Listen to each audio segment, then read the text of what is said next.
Hello, folks, and welcome to our webinar today, Phishing Awareness Training. This presentation is brought to you in partnership with Alaska Safety Alliance and Arctic IT. On our call today are Phillip Jackson and Andre Gonzalez from Arctic IT, and Ty Edinger from Alaska Safety Alliance. Ty, would you like to say a few words to the group? Yeah, good morning, everyone, and thank you so much for joining us today to learn more about phishing awareness. The Alaska Safety Alliance is excited to work with Arctic IT to deliver this series of learning opportunities these past few weeks.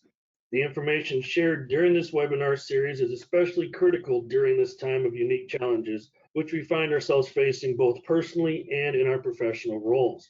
For ASA, switching gears to working from home during a worldwide pandemic has certainly brought a few challenges to light. So thank you for joining ASA and Arctic IT today. We hope you find this webinar to be an hour well invested into your business or organization. So once again, welcome everyone. Well, thank you for introducing us, Ty, and good morning, everyone. My name is Andre Gonzalez. I serve as the account executive for the Alaska market for Arctic IT. I'm located here in our headquarters at Anchorage, Alaska. I've worked on facilitating discussions regarding technology for Alaska Safety Alliance for over 2 years, and I've been witness to their incredible growth in that time. And with that level of increased services that they offer, there were many decisions and technology implementations, and I'm proud that they partnered with us to make many of those decisions. Arctic IT's vision and direction has always been aligned with putting knowledge in the hands of our users. There's always those that are going to click on things they shouldn't, and this presentation is designed to educate on ways to stay above the fray.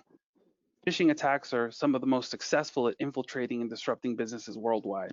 If you'll indulge me, my captive audience, I'd like to take just a couple slides to introduce our organization in a nutshell, so you walk away knowing a bit more about us as well. Arctic Information Technology is your security-minded technology partner that's been growing for over 16 years. And as a part of the Doyon Limited family of companies, we're an 8A certified Alaska Native corporation. Although we are a nationwide company with employees in over 20 states, our home and headquarters still resides here in Anchorage, Alaska. Additionally, we are very proud that we're a Microsoft Gold partner. And what that really means is that we've attained excellence within the Microsoft stack and have in-house staff that knows those products inside and out. Only 1% of technology providers worldwide qualify for that status. We mainly operate in 2 tracks, as you see here. Arctic Care is our advanced managed IT services offering. So we've experienced certified IT professionals in help desks here in Anchorage and in Plano, Texas, who take care of your network and manage your IT systems while you enjoy measurable advantages such as stronger security, predictable IT costs, faster support, and last but not least, peace of mind. Arctic Ascend is our business applications services offering, including everything from implementation to ongoing support. We provide scalable ERP and CRM solutions, primarily in the Microsoft stack, to help modernize your workplace and maximize productivity in your organization. In today's presentation, Phillip Jackson, Arctic IT's very own Chief Information Officer, is going to talk to us about what's trending in cybersecurity. Then walk you through the top 10 ways to spot a phishing email. Then we'll be treated to a live demo where he'll show you a couple of tips and tricks for handling the latest sophisticated threats and how to take action to protect your organization. We'll even take it one step further and teach you how to respond to an attack should you become a victim. So, Phillip, with that, I'm going to ask you to take it away. Well, thanks, Andre. I appreciate that. And while I'm not as eloquent as you are, I will try to give us some good information that we can take away. You know, first of all, you should all pat yourselves on the back for being here today. It's education is paramount, and you'll hear me drive that point home over and over again. You know, I think with the pandemic, people have been baking a lot of bread, and the way you bake bread is the same way you've been baking bread for, you know, however many hundreds of years. Well, that's not true of cybersecurity. It is literally changing by the day. So we have to constantly keep ourselves abreast of what's going on. We constantly have to train ourselves, whether you're in the IT world like we are, or you're just a professional doing accounting or something else. You have to stay abreast of what's going on in cybersecurity because it's changing. Every day I learn of a new threat, and I'm kind of like, oh, well, I never thought about that before. I never thought about that being an attack vector, but here we are. And so congratulations to you all for being here. We're going to talk today what's trending in cybersecurity, kind of give you an idea of what to look for, like Andre said, show you some demos and that kind of stuff. So hopefully it's useful. So let's talk a little bit about some phishing attack facts. There's been a 109% increase in the past 2 years in phishing attacks, and I would suspect that that number is going to absolutely skyrocket this year. As was mentioned earlier, this pandemic has brought on some new challenges, and I know personally I've seen just a lot more attacks. People are fatigued, people are tired, and attackers and bad actors know that, and they are definitely exploiting that. So you can see, like PhishMe reports that ransomware phishing emails increased 109% from 2017 to 2019. It costs the average company $133,000 to recover from a ransomware attack, and I think those numbers are probably low and hard to put an actual number on. It's the best we can come up with, but so many companies get attacked and don't know it. Maybe they just pay the ransom. Unfortunately, phishing works. Why are there phishing attacks? Because they absolutely work. I think, as Andre said earlier, most all ransomware that we see, different kinds of exploits, start with an email. It starts with a phish.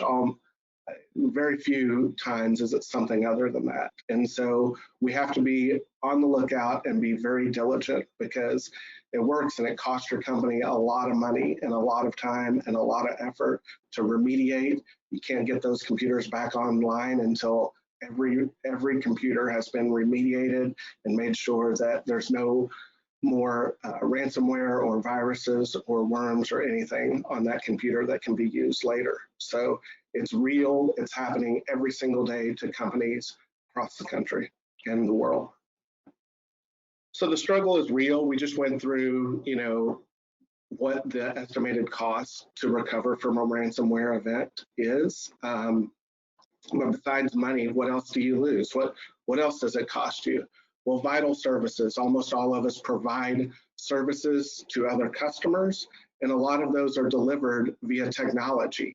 And if your technology systems aren't up, you can't deliver those vital services to your customers anymore. So while there's a monetary aspect to it, there's also the vital services that you provide to your customers that are down because of this.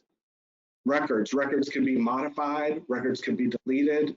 We've seen lots of cases where maybe companies didn't have good backups in place and that kind of thing, and they lost those records. And some of those records don't have a dollar amount, but you can absolutely know that it has an impact on the organization when records have been deleted or modified as a result of a phishing attack. Productivity, I've seen it a lot when you have these kinds of attacks. Really, there's not a lot for people who usually sit at their computer all day and work to do. They can get out a pen and paper, maybe they can get on the phone, depending on what the level of attack is and that kind of thing. But there's a lot of lost productivity as you sit there and try to remediate the attack. And it seems like, to me, my experience is, it's usually companies are offline 2 weeks to 4 weeks where they can't do any of their normal business. That's a lot of lost productivity for the company. And your reputation. I mean, depending on what industry you're in, you may have to report to your customers that there's been a breach. And, that certainly doesn't look good for your company and its reputation. Reputation is everything. And so you don't want to have to report that. I mean, I think we all know about like the Equifax hack and others that have come to light, LinkedIn, all of that. There are certain industries which you're required to report, and then you lose your reputation. This slide is pretty sad to me because now it is the norm to become a cyber attack victim. You often hear it's not if, but when it happens to you. So more than 2/3 of organizations worldwide were hit by a cyber attack. I want you to read that last, in the last year. 2/3 in the last year. So it is so very prevalent and across the world, and you can see by country, you know, what that looks like. Here in the US, we have 71% of organizations say they've been hit by a cyber attack. And unfortunately, I think it really hits those SMB businesses the worst because maybe they don't have the resources that large companies do. Certainly, we hear about the large company breaches and that kind of thing, but really a lion's share of these attacks are happening in kind of small, medium businesses. And it's sad, and we just have to do everything that we can to be prepared. So just know it's real and it's happening, and there's a lot of money that it will cost your company and the entire organization for these breaches. So let's talk about, this slide may kind of surprise you. It did me when I first saw it and then thought about it. So most attacks are discovered on the server or network. If you look at where the attacks are discovered, they're happening up here in the server or network side. Well, why is that? Why aren't they discovered on the endpoints? Well, because we don't protect endpoints enough. The endpoints are usually where they enter, but there's not as much value in those endpoints as there is up here. So once an attacker can get in, they don't want more endpoints. They want to progress their way through the network. They want to continue to escalate their privileges all the way through the network, because if they can lock out the data in your server, they know they have you. If they take down a workstation or two, it's really annoying, and yeah, it can cause some problems, but these are the high value targets. So they enter through these endpoints and then immediately try to escalate their privileges all the way up through the network and into the server. So that's where the attacks are happening today.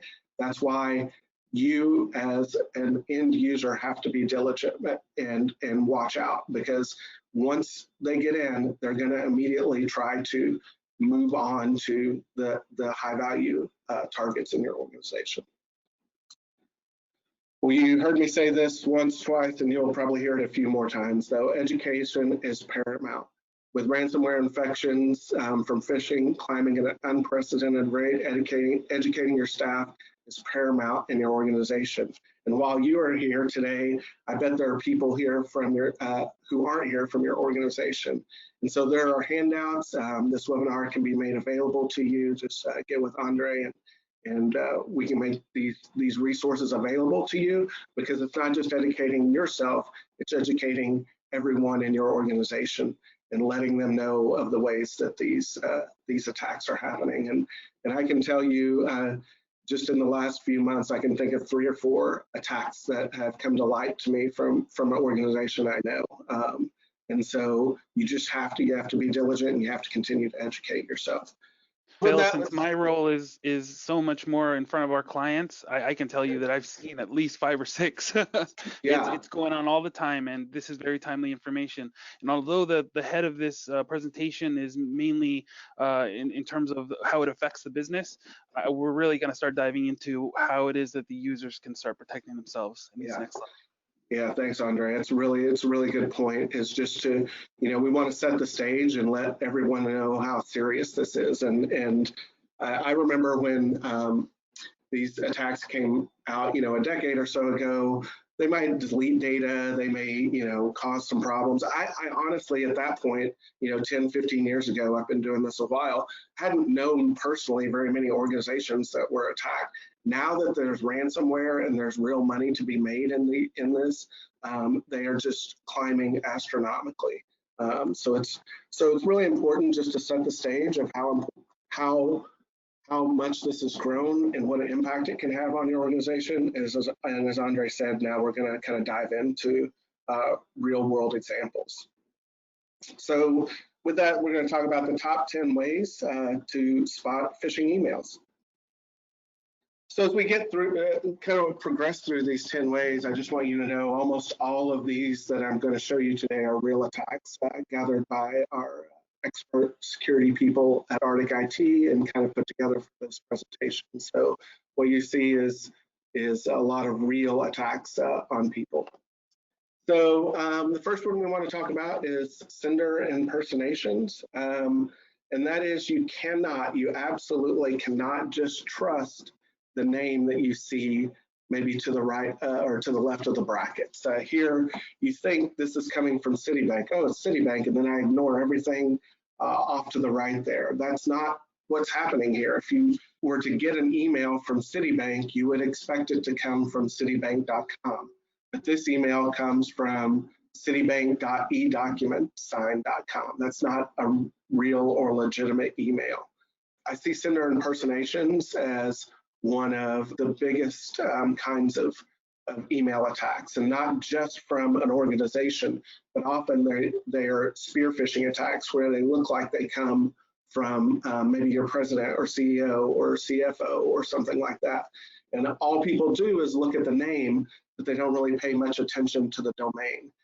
If you are not expecting something from them, then you should definitely not respond to an email. You'll hear me say this a few times through this presentation, but if you ever are any doubt, just pick up the phone and call the person or call the organization and ask if they had sent you something.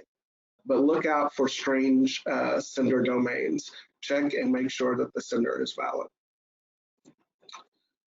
Another one that you see a lot is people using a public email domain. You know, we can get these Gmail or Outlook or Yahoo accounts all for free. And so this, again, you can see this email is designed to look like it comes from Collin County, but it really comes from this gmail.com domain because that was free. So they can put any name they want as to the left of that bracket and make it look like it comes from somebody else. Almost every organization that you want to interface with at your company probably has their own domain name. Very few companies are using these free email services. So if you're going to get an email from me, it's going to come from Arctic IT, or you're going to get an email from Andre, it's going to come from Arctic IT, not some generic free email service. So always look out for those that use some kind of public domain. And then you can see here, there's an urgent request. That's a very common, like, oh, we need this right now. We need this immediately, and then no signature as to who it is. So this is an example of another kind of bad email. Generic salutations. So this is one that you see a lot. This is Equifax sending a supposed email. First of all, building on what we're learning today, you can see this comes from auditmessages.com, not really Equifax. If I look carefully at the domain, it comes from something other than what I would expect it to come from. Now, anyone who knows Equifax knows they have more data on me than probably my mother, and can, you know, tell me almost anything I want to know. And so why would Equifax send me an email that says, "Dear sir or madam"? I promise you, if Equifax have my email, they also have my name. And so there's the generic salutations. So be on the lookout for those. Obviously, I'm seeing a little less of those because I see companies being very targeted in these attacks. But if you see a generic one, that should be an instant red flag to you if they're using "Dear sir or madam." Almost every organization that is sending you an email that requires action on your part is going to send it to you, directed to you. And then you can see this is a strange hyperlink. Again, I would expect an Equifax email to come from Equifax, not some other generic domain. And the one thing you can do is always go to the website. Always go to the web. If you get an email like this and you went to Equifax and logged in, if they need something from you, they're going to put it out there on their portal for you. So if any doubt, just don't click the link. It's easy. People know that people are lazy, and it's like just easy to click a link. But something you can do every single time is just open the website yourself. Don't click the link. In other words, don't go to this link, but just Google for Equifax, go there, and if you need to log on there. Request for personal information. I can't emphasize this enough. No legitimate organization will ever ask you for personal information via email, or at least they shouldn't. No legitimate organization should ever ask you. Email is an insecure place to give out personal information like your social security number, your address, those kinds of security questions, all of that, passwords should never be transmitted over email where you just reply to. Now, going on to their site and logging in, that's a different story. But replying in an email in plain text is horrible, and most legitimate companies would never ask you for that.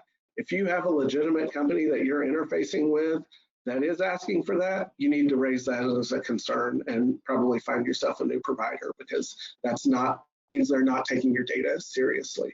So anytime that someone's asking for personal information over email, it's likely that that's some kind of phishing attack. This one hits a little too close to home for me because I'm a poor speller, but often you will find that poor spelling is an example of a phishing attack.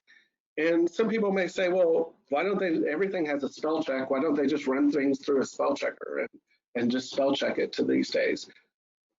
Often attackers intentionally have spelling errors in there. So a lot of spam and virus kinds of scanners are looking for words like mortgage or finance or account number or something like that. So they know if they can misspell it, that it will bypass that kind of filter.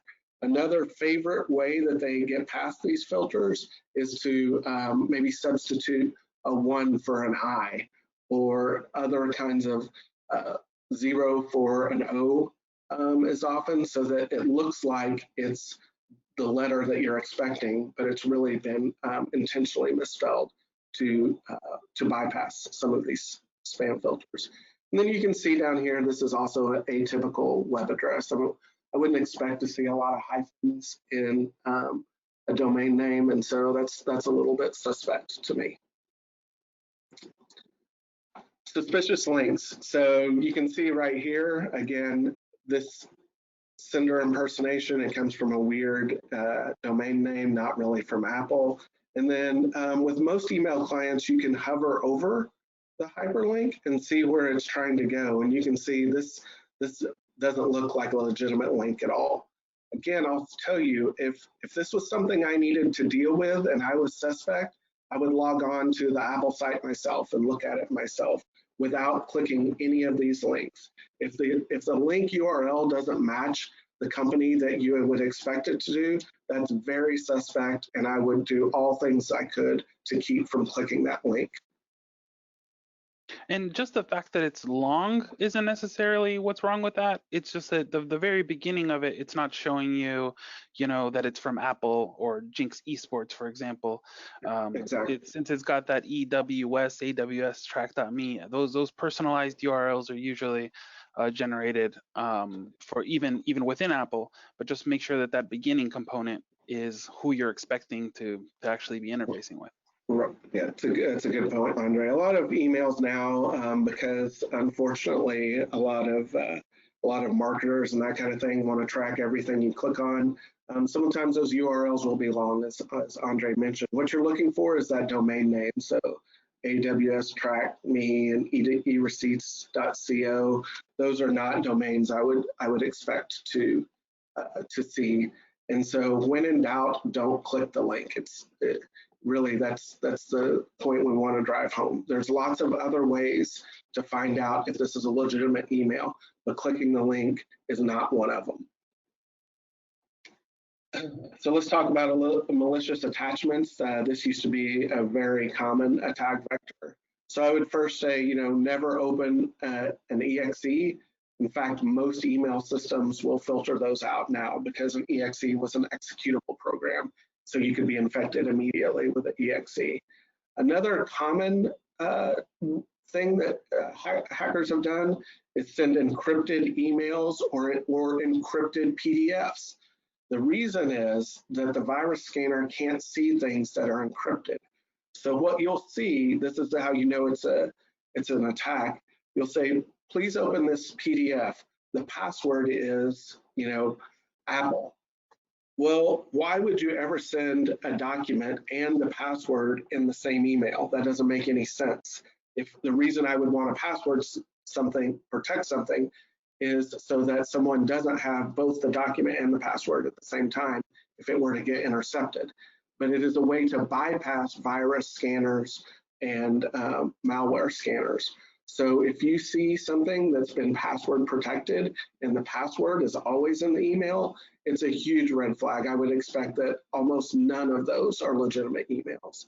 And if you happen to get someone from someone that is legitimate, you should tell them that's a horrible security practice. So what I've seen a lot, it says, if you suspect malicious contact, it's always best to contact the sender separately. Sometimes I've seen email attackers set and look at people's emails for days or weeks or months. In other words, they're in there all the time kind of spying on you inside your email. And so they may reply to an old email.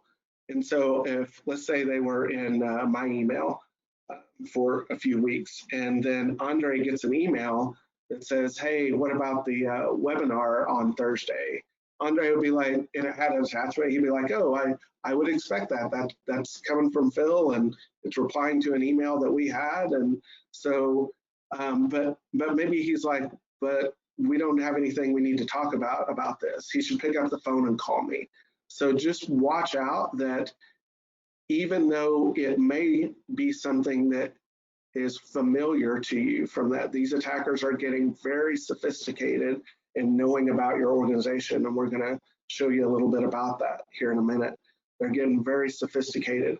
It's always good to contact the sender first with an attachment. Just say, hey, did you send this to me? And it's just a quick phone call. Urgent requests. This is a really popular one right now, especially with the pandemic that's going on. Is like, I need something right now. I need you to go do something for me right now. I know around Christmas time, I heard about a lot of scams where it would look like the email came from the CEO and would say, hey, I need you to go buy some gift cards for Christmas presents for our employees. This happened to someone I know, and they went out and bought a bunch of gift cards on their personal card because the email said, oh, I'll pay you back. I'm just out of town and I need you to do this work. Send me pictures of the gift cards. Well, once they sent pictures of the gift cards, the attacker cleaned out all the money on, I think it was Walmart gift cards or something like that. And this person just thought they were doing the right thing. They thought they were trying to be help. One of the things attackers do often is prey on our sense of wanting to help and so there's this urgent situation and we need your help, and please always take a step back. If it's urgent, they'll probably answer the phone. If Dave Bailey needs something from me urgently, I can call him and know he's going to answer the phone because it's urgent. Don't just do whatever the email says. Watch out for these urgent requests. It's prying on our sense of worry and our sense of we need to get this done quickly and our sense of wanting to help. So watch out for those urgent requests. Yeah, and within the context of managed services, I've had clients reach out to me. And on slide 2, we were talking about, somebody sending something from a Gmail address. I've had users that have been locked out of their, normal business email and reach out to me through a Gmail account and say, I'm locked out. Can you help me out? I don't have your phone number for your help center. And that's the kind of thing that throws all the red flags up for me. So right. As long as you can get them on the phone, that's a big plus, because you want to make sure that you're not compromising somebody or being a part of that phishing endeavor.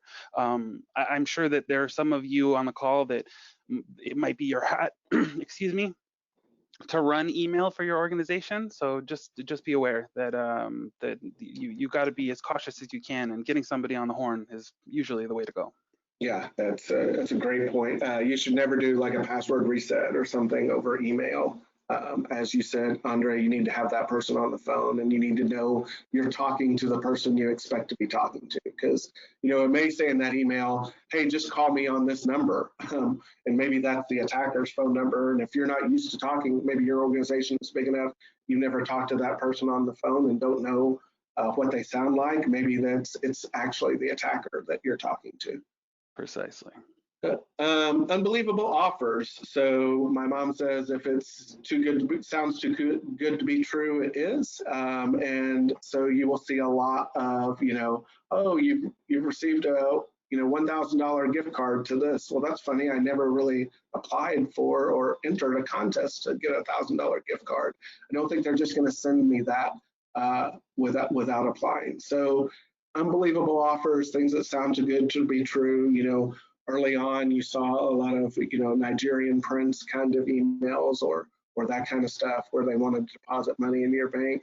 Still see a few of those, but I see more now of these coming from companies. And you'll see a lot of them. I see a lot of these scams also on Facebook, where I'm giving away an RV, or I'm giving away a car or a trip or that kind of thing. If the offer sounds too good to be true, it usually is. And then finally, just any kind of suspicious messaging. So anything, if it sounds suspicious, you just have to have your guard up, especially around email. Here you can see we're talking about an unverified sender. You can see this is Microsoft Office failure delivery notification. That may not be something that you would expect to see from Microsoft. Poor grammar is another one. If an email just doesn't feel right to you, then you should say something. Say something to your IT department, get the person on the phone, open a web browser, do the research yourself. Just be careful. It's too important, and it's too easy to click on things these days. I would say too, if you accidentally click on something and you're like, oh man, I accidentally clicked on that, now I know I shouldn't have. The cover up is always worse than the crime. So what I mean by that is, if you clicked on something and knew immediately that you shouldn't have, there is a good chance your computer is infected, and you want to let your IT department know as quickly as possible. And we're going to talk through some of that stuff in a minute. But if you click on something accidentally, just put your hand up and say, hey, I'm sorry, I accidentally clicked on something. I didn't realize, I mean, that has happened in our organization, and I very much appreciate it. I never blame that person for reporting it to me, because what they could have done is hide it, and that wouldn't have been good. That would have put us in a bad position. So if you click on something accidentally, just say, raise your hand, tell your IT department, hey, I've accidentally clicked on something. So let's do a few kind of live demos here. Let's show you a few things here. So this was a legitimate email that we got a while back, and Dave Bailey, our CEO, got it. And it says, hey, you've received a voicemail message. And first, which should be suspect, because we don't use this kind of system. He's never gotten a voicemail from anything that looks like that, but you have to always watch out and look out. And so you can see all you need to do is click on this to play the voicemail and listen to it. And so, immediately, obviously, Dave knew this was a phishing email, and we started to kind of dissect what was going on here. So you can see this is one of a new type of sophisticated attack that I've seen. When you clicked on this and tried to start the process, it was then trying to get into your Microsoft Office 365 tenant. And so it was what the site it took you to was a legitimate site. So if you're like, you clicked on it and you're like, oh, it's opening the Microsoft site, that seems totally legitimate and it seems totally fine, because I can see it says Microsoft.com. And it asked for my password and it authenticated me correctly, so it must be good, right? No, whatever the name of this, I can't pronounce that domain name, but whatever the domain name was trying to install an app inside of his email that was going to let it read contents, read email, read and write messages, delete messages. It would have access to everything in the organization, even though you clicked it and it was at Microsoft, but it was trying to install a nefarious app into our tenant that would have given this attacker all kinds of access to all of our documents. Anything that Dave would have had access to, this attacker would have had access to. This is a super sophisticated attack, but in the last 6 months, I've seen them a lot because people are on Microsoft 365 now. Attackers are looking for new ways to attack, and this by installing an app inside of your Office 365, that is happening more and more. So then we kind of took that, let's see. So Dave and I started to take that and dissect it a little bit. Zoom this out a little bit. So one thing we did was copy that link rather than click on it. We copied it out and put it in Notepad.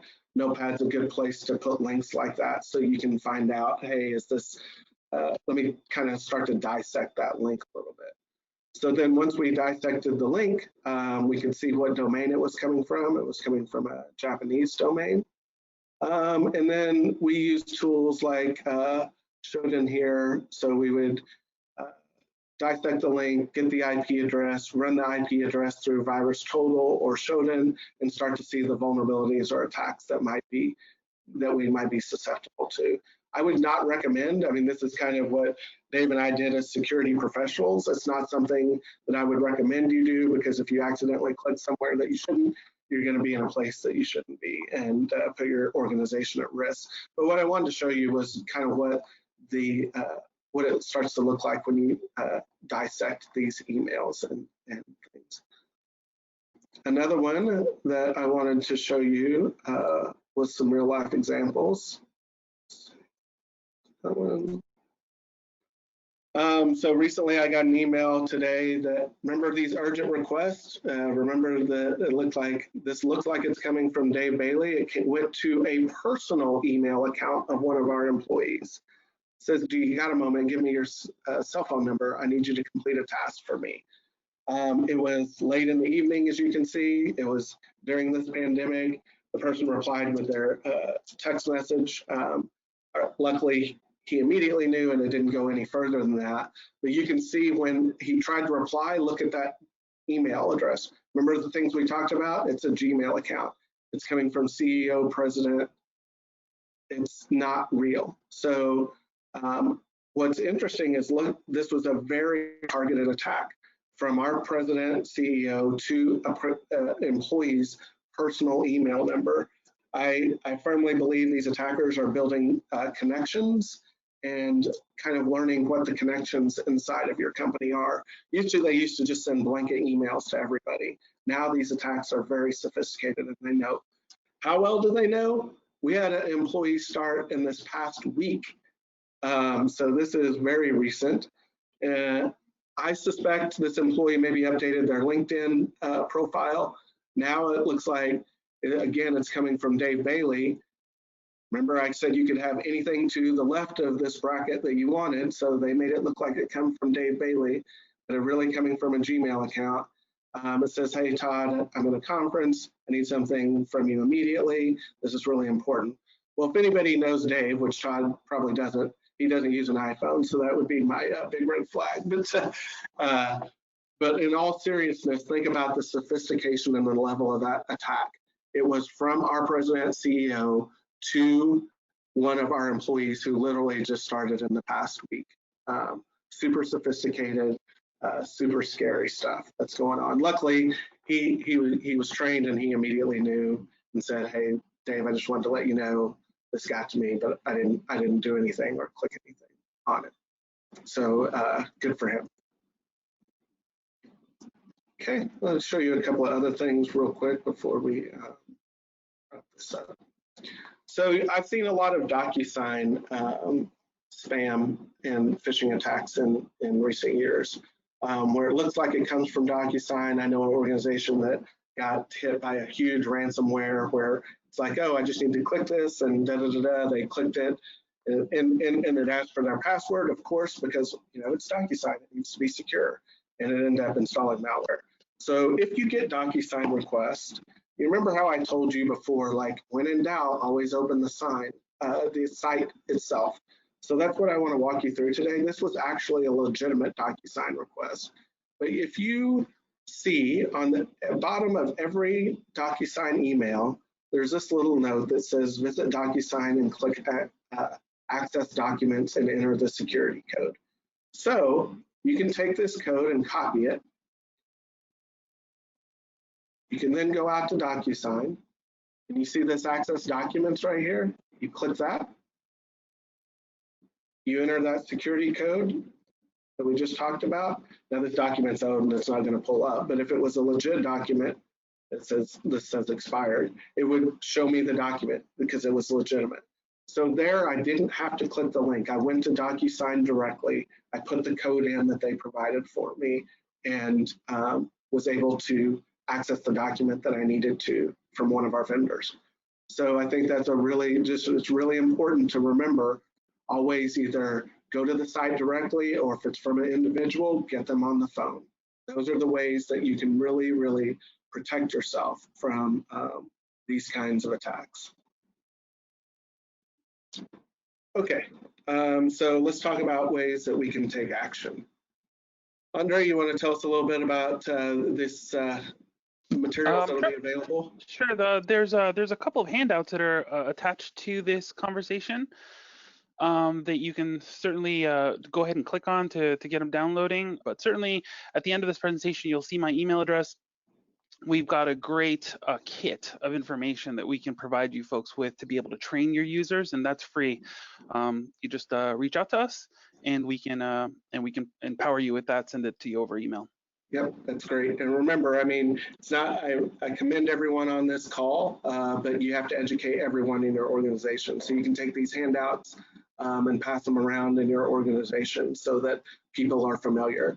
Educate, educate, educate. We do a continuous at Arctic IT, even though we're all IT professionals, we continuously educate our users because it can happen to anybody.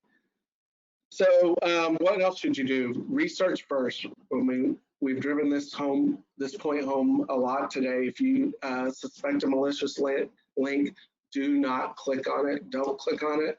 Do your research on Google or Bing, and then review with your IT. I have people all the time, every week, who's like, hey, is this legitimate? And most of the time it isn't, but occasionally it is. I never am upset that someone in our organization has reached out to me and asked if something is legitimate. That's not a burden to me. That means they're just being diligent and being careful. So don't be afraid to reach out to your IT department or professional.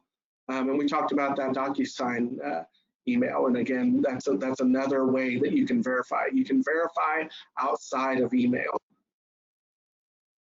Phil, I hope you don't mind if I actually jump in on this slide and the next. I want to interrupt you because I really believe in this technology. One of the things that we have to face, as professionals, is that regardless of preparation, we all get caught flying low sometimes. That's a saying where I'm from, because frogs can only catch flies when they're flying low. So we're looking at our email, we haven't had our morning cup of coffee or something, and darn, I shouldn't have clicked that link. Using technology to filter out suspicious email may prove very useful and time saving and weeding out what the tool knows that is garbage. And I know there's many ways to go about this, but internally we use the Barracuda Sentinel tool. The level of deep scanning this does catches many threats before the user even has a chance to interact with it. It uses artificial intelligence, and its large coverage of reading millions of emails a day, makes that software more intelligent by the minute. It can intercept messages that will otherwise cause what can turn out to be very costly disruptions, as we've mentioned several times during this conversation.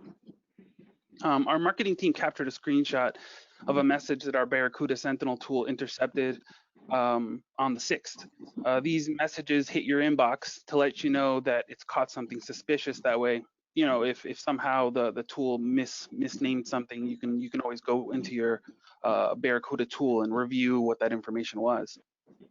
It knew it was coming from an imposter's email address, although they were spoofing the name of our CEO, Dave Bailey, as you can see there. But it came from that thanky460@gmail.com, so it knew that was fake. And it can tell the email's making an unusual request of the person that's receiving it. It's probably really similar to the example you were showing earlier, Phil. So if you'd like to learn more about this technology, I'd be glad to be of service to anyone on the call here. You can always reach out to me via email if you're looking to learn more about some filtering tools. Can you move to the next slide? Yeah, and I think this is, I just want to say that AI technology is cool because it's aggregating it across the entire Barracuda network, not just your own. So it's learning about these threats. Maybe this email address is used to attack a bunch of different companies, and they know that, so they can kind of be on the lookout for that for your company as well.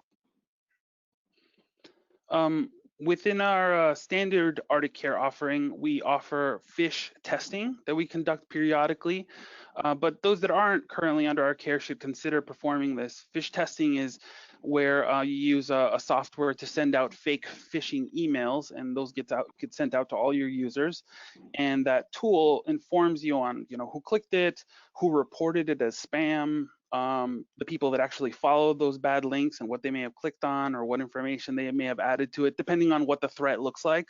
They might be different, but and the tools that we use, it leads you to a short video and a quiz if you end up clicking on the bad links. But really, education is paramount to us, and so we offer that as part of our base level Arctic Care managed service. So again, I'm an email away if you want to learn more.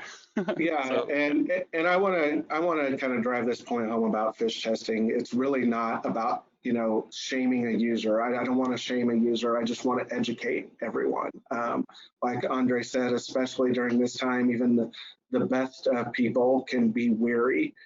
Maybe you're on your phone, or maybe you just had a long day or that kind of thing, and you can accidentally click something. I want people to know it's okay. If you did, please tell me, but also to be educated. And I think these phish testing ideas are just to put things in front of users that they might be seeing into the future. So let's talk about how to respond to attack. So when something does go wrong. So immediately, if you feel like you've been attacked, again, maybe you clicked on something, you should immediately take that computer off the network until someone can look at it. The faster you get it off the network, the better. If you can go back to that slide that where is most ransomware found, and it was up on the servers and the network, if you can prevent them from getting there, that's what you want to do. So it's one of the most important things you can do. If you feel like you've made a mistake, or someone around you has made a mistake, go ahead and unplug that thing from the network. Just get it off the network as quick as you can. Once you get it off the network, the next thing you should do is contact IT support. There are also local FBI cyber incident response that can maybe help you if the attack has gotten further than what maybe you thought, or it's starting to get out of hand. And then early on, you should contact your cyber insurance carrier so that they can help you. They help you if you have cyber insurance. They can help you find the resources to help remediate the problem and make sure that you can get back to business.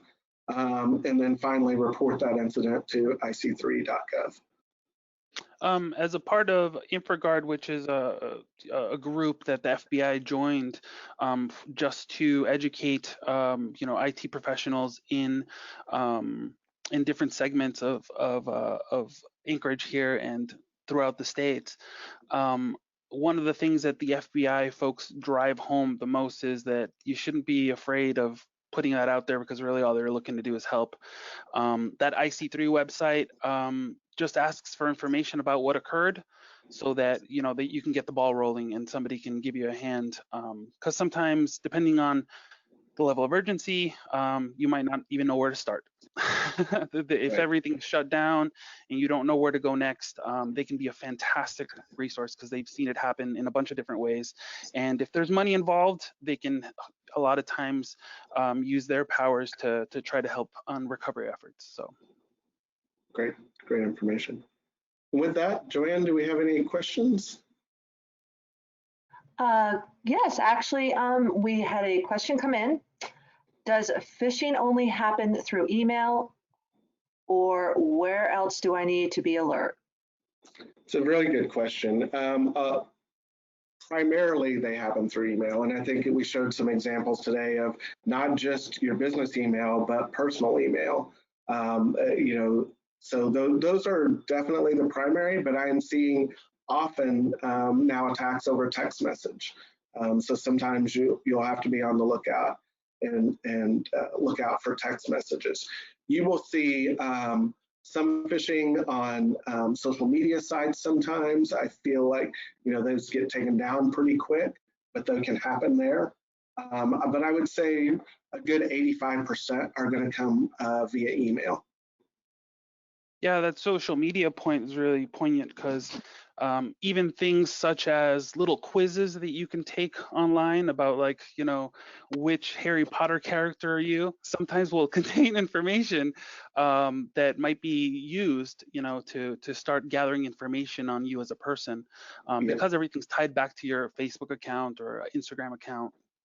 Yeah, they have a point of reference and an email address that they can tie it all to. And so just be on the lookout for information that people are phishing for. And when it comes to the name phishing, that's really all they're doing is just phishing for what information they can glean so that they can use it in a nefarious purpose. Specifically, phishing is going to be that information stuff. But when it comes to threats to your organization and how you can be more prepared for that, there's certainly other vectors that can be looked at. Because although phishing is the primary way that you can get viruses and stuff into your network, there's certainly, other ways that folks can do it. I mean, I've heard of all kinds of terrible stuff, but mainly the security posture that you put for your organization is going to be based around what kind of software tools and what kind of hardware stuff you put in place in order to segment the network and protect the network with antivirus and anti-malware. But for the purpose of this conversation, phishing is one of the biggest threats, and we've singled this out because we realize it's such a big issue when it comes to businesses nowadays. Yeah, and Andre, I would just say, you talked about protecting your organization. There's always layers of security. It starts at the endpoint, starts with, and then in education and all of that. And while it's beyond the scope of this call, how passionately I am about MFA. So if you're not familiar with multi-factor authentication for your organization, you should definitely be looking at that for your organization. I was wondering if you were going to bring that up or if I was. Always, Andre. No, I'm never going to get off a call without mentioning MFA. So it's really important. It's just, it's something you have and something usually a code to your phone or an authenticator on your phone. Like I said, it's really beyond the scope, but it's something you can do definitely to protect your organization. And what, as Andre said, watch out for those Facebook quizzes. They ask where you went to school and what your mother's maiden name is, which is incidentally what they need to reset your password a lot of times. So. Okay, we had another question come in. Are you aware of any standalone phish testing services or programs out there for businesses that do not utilize Barracuda systems? I am, because we always use our own set of tools, I can't really recall any of those right off the top of my head, but you can Google for them and find them. It is something good for your organization to do and it's something we do as part of our Arctic Care services for our clients, just to let them know of what is out there. It takes a little bit of help from your IT department, so it can be a little bit cumbersome to configure, and let me tell you why. Your email system is designed to look for phishing attacks. When you're intentionally putting one in, you have to do some configuration on your email server, and so that's what we do for our clients. Yeah, and if you're an IT professional that's looking for information like that, you can always reach out to me directly. If you want to move the slide to the next slide, it's got my email address, so we can just leave that up while we're talking. Sure. The level of tool that you use is certainly going to be, what level of testing you want to do with your users and how you want to collect that information. There's also different types of ways of filtering, so yeah, there's plenty of choices out there, and some of them have got pluses and minuses. Where we're always, scrutinizing what tools we're offering our clients, because we're just offering our services, on a monthly fee.